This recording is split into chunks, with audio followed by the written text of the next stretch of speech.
Are you starting to think about who you would want in a vice president? Like, what are you looking for? Yeah. So there's a couple different models, actually. I'm actually thinking a lot. Well, first we nailed the federal judges, which I released this last week. That's really important. Yeah, I saw. Now I'm actually thinking more about cabinet level positions, and then also who I'm going to put in positions like the Office of Personnel Management and who's going to lead the Office of Management and Budget. Those two positions, I think, are more important than cabinet level positions. They're like the plumbing of the federal government. And there, I don't want policy wonks.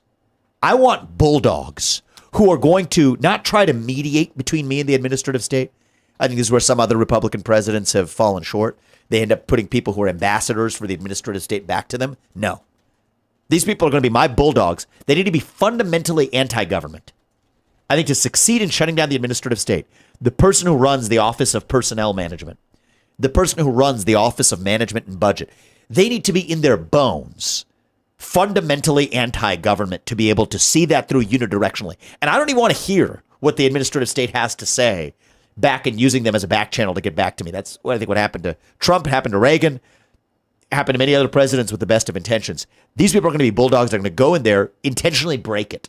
They're going there to break it. So I think a lot about those positions. I have some ideas. They're not going to be people with government experience. That's a good thing.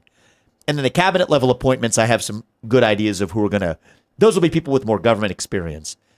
Then I get to vice president. There's a couple different models of the role.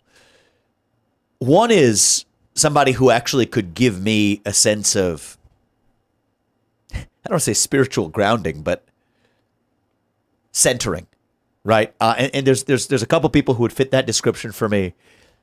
You know who's really good in this respect? He wouldn't take this job, but I actually really respect my relationship with, every time I hear him speak, with Tucker Carlson. Mm. He's great. Deep insight. I may just happen to have seen him in Iowa a few days ago, but deep insight into what's really going on in the American psyche.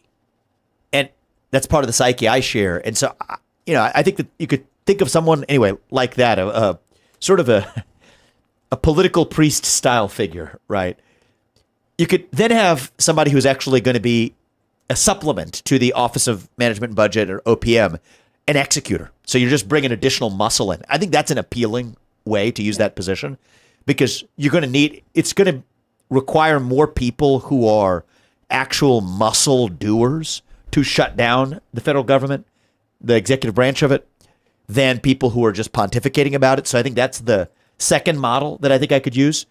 And then the third model would be somebody who's just a domain expert in an area where I lack domain expertise the most.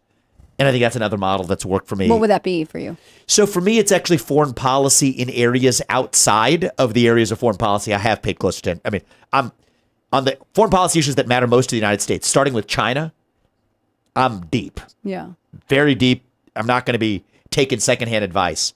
From China to how to end the war in Ukraine, to rethinking our alliances with the UN or NATO, both of which I think have outlived their purposes there, I'm good.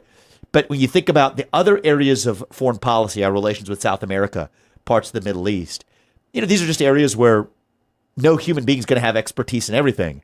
But we might bring somebody who has a similar worldview, but is able to channel that to other parts of the world. So those would be the three different models for vice president. But I want to staff out what the rest of the apparatus looks like, because then it'll show which of those three is really the rate limiter that I need. And I think any one of those three is a viable choice for the type of person that I'd put in a VP role.